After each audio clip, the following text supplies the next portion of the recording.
La pub pour parler d'une autre GovTech dans un domaine particulier, ça s'appelle ZapTax. C'est pas pour vous éviter de payer les taxes, c'est pour vous permettre de les récupérer plus efficacement. On en parle après la pub.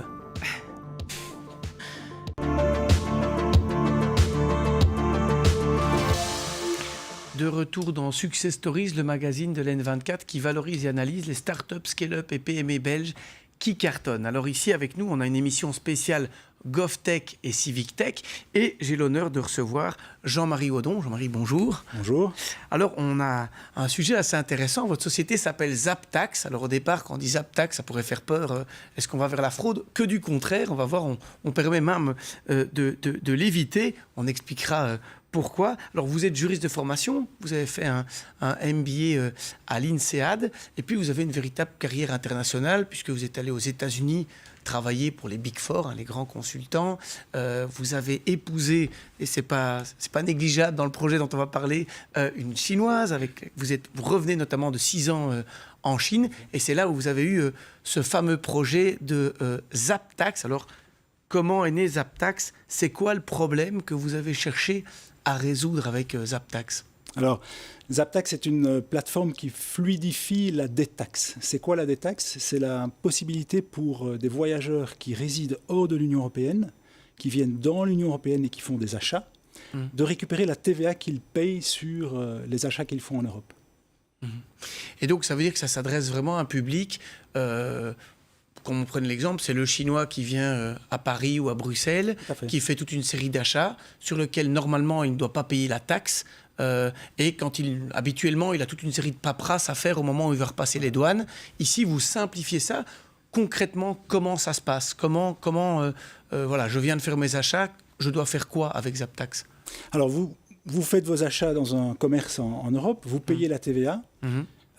Et dans la procédure classique de détaxe, vous allez recevoir un document que vous allez devoir faire valider par un douanier quand vous quittez l'Union européenne. Donc c'est un marché qui existe depuis une trentaine d'années, depuis que les règles de la TVA ont été harmonisées, et qui pose certains problèmes parce qu'elle est encore très ancienne. Il y a une manipulation de documents, il faut récolter des documents, il faut faire tamponner ces documents, il faut les retourner aux commerçants. Et donc notre innovation, en fait, c'est une application smartphone couplée à une construction juridique qui fluidifie ce processus de détaxe, qui le simplifie. Donc concrètement, le voyageur va faire un achat dans un commerce en Europe, va prendre des photos de ses tickets, va télécharger sur l'application, et puis nous allons lui éditer un bordereau qui va pouvoir valider électroniquement en quittant l'Union européenne, et puis nous le remboursons. Donc en fait, ça évite de devoir risquer de perdre tous les tickets, etc. Je fais des photos, je prépare tout, et j'ai pu comme ça avoir un dossier, entre guillemets, bien propre, bien net au fur et à mesure de mes achats, et puis je reçois ce bordereau qui me permet de tout récupérer. Alors, comment vous avez lancé ZapTax? Toujours intéressant, on a l'idée, mais de l'idée à la mise en œuvre, comment ça s'est passé pour un projet quand même, il faut le reconnaître, assez complexe, il faut être au courant de ce qui se passe là-dedans. Comment ça s'est passé? Tout à fait. Eh bien, donc, nous avions un projet familial de nous rendre en Chine, puisque, comme vous l'avez dit tout à l'heure, mon épouse était chinoise et on voulait scolariser nos enfants dans le cycle primaire en chinois. Donc, nous avons quitté la Belgique pour la Chine en 2012. Moi, j'ai arrêté mes activités. Et en arrivant en Chine, j'ai fait une année et demie de consultance. Et puis, comme je faisais de fréquents allers-retours, je me suis intéressé à cette détaxe. Il faut savoir que la détaxe, ce n'est pas tellement connu pour les Européens, mais pour tout voyageur qui vient de l'extérieur de l'Union européenne, notamment les Chinois, les Américains, etc., c'est assez connu. Et c'est un marché qui concerne 110 millions de personnes. 110 millions de personnes qui viennent visiter l'Union européenne, donc de non-européens qui viennent et qui pourraient bénéficier de cette déduction. Oui. Voilà. Et alors, quand je me suis intéressé en tant que juriste au processus, et j'ai commencé un petit peu à décortiquer toute la réglementation qui se trouve derrière la détaxe. Et puis j'ai eu cette idée, avec une construction juridique, dont je vais épargner le détail technique, parce que c'est un peu compliqué, couplée à une application smartphone, d'essayer de fluidifier, de simplifier ce processus de détaxe. Alors, concrètement, comment vous l'avez mis en œuvre? Il y a l'idée, mais après, je veux la mettre en œuvre. On parle d'une application, on parle de tout un environnement légal à les vérifier. Ça se passe comment? Vous m'aviez dit qu'on a préparé cette émission, c'est une histoire de double rencontre et d'abord une au bord d'une piscine. C'est bien ça? Tout à fait. Bien oui, il faut se rendre compte que donc, nous nous sommes installés dans une ville qui s'appelle Chongqing, la ville de mon épouse, qui est une ville de 30 millions d'habitants. C'est une des plus grandes villes du monde, qui se trouve dans le sud-ouest de la Chine, où il y a très très peu d'étrangers. Donc moi j'ai cette idée, super, génial, mais je suis tout seul. Et donc j'ai fait des maquettes de l'application, j'ai pris mon baluchon, je me suis rendu à Shanghai où là il y a beaucoup d'étrangers, beaucoup d'agences de développement.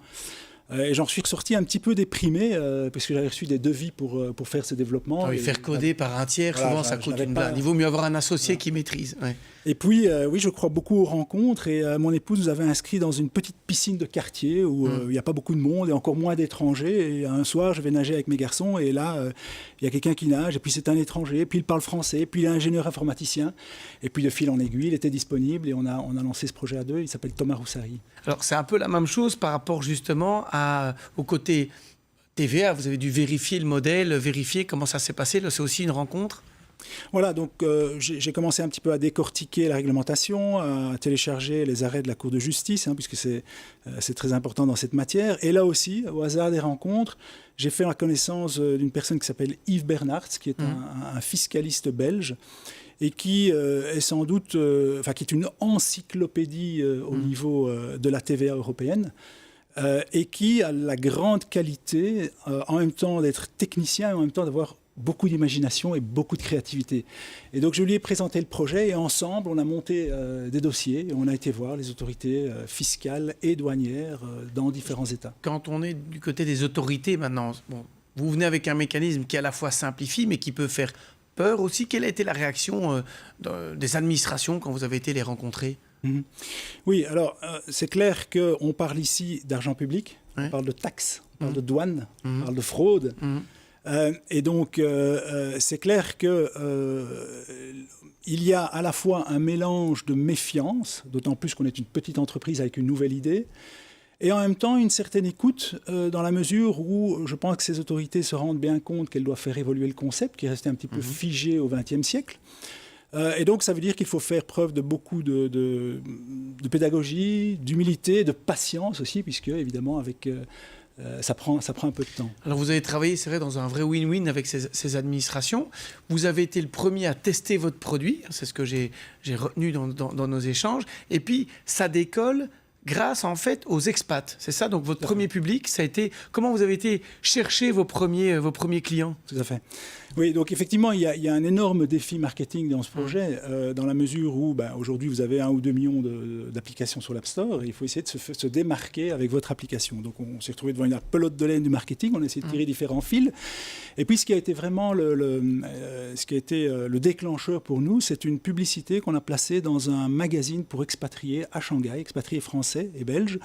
Ça, c'était en fin 2017 et ça a provoqué un peu une petite avalanche de téléchargements. Et donc là, on s'est dit, on va creuser ce sillon parce qu'il y a 200 000 à 300 000 expatriés belges qui résident hors de l'Union européenne et entre 1,2 million et 1,5 million expatriés français. Donc rien qu'avec ça, il y a de quoi faire. Et donc depuis notre lancement, on a vraiment creusé ce sillon des expatriés qui présentent certains avantages parce qu'ils sont plus facilement accessibles. Ils ont aussi une fréquence de voyage qui est plus élevée qu'un Chinois ou un Américain. Et donc oui, c'est pour l'instant... Dernier petit point, on a vu pas mal de choses. Vous avez très bien rebondi pendant le Covid, notamment aussi, en développant un nouveau système, c'est pour les colis. Donc là, c'est autre chose. C'est pour des plateformes logistiques qui font une commande et sur lequel vous pouvez aussi rendre un service. C'est une autre déclinaison en fait de ZapTax. Oui, tout à fait. Pour parler du Covid, c'est clair que notre activité de base de détaxe pour les voyageurs, elle est dépendante de 2 choses. La première, c'est les vols longue distance. Et la deuxième, c'est le commerce au détail en Europe. Et donc, dans un contexte Covid, être plus mal placé que cela, c'est difficile. Et là, on a eu beaucoup de chance, parce que c'est clair que le 15 mars de cette année, notre activité voyageur s'est arrêtée du jour au lendemain. Et heureusement, nous avions 18 mois auparavant lancé un deuxième service qui effectivement a trait aux transactions cross-border e-commerce. Je vais vous donner un exemple. Vous êtes un internaute chinois, vous allez sur un site français ou belge, vous faites des achats, mais ce site ne livre pas en Chine. Et là, nous travaillons en collaboration avec une société logistique chinoise qui fait 20 000 colis par an sur la Chine. Vous allez faire livrer votre achat dans l'entrepôt de cette société logistique à Paris ou à Bruxelles. et cette société va vous le relayer vers Et vers vous la pourrez Chine. alors Et nous la récupérer. appliquons notre modèle à ces flux. Alors on l'a vu effectivement, ZapTax, si vous avez jamais des étrangers aussi qui viennent vous visiter, rappelez-leur le système, ça leur permet de récupérer la taxe et bientôt ça vous permettra vous aussi, quand vous avez des colis, de pouvoir être assez efficace. On se retrouve après la pub pour parler d'une autre GovTech.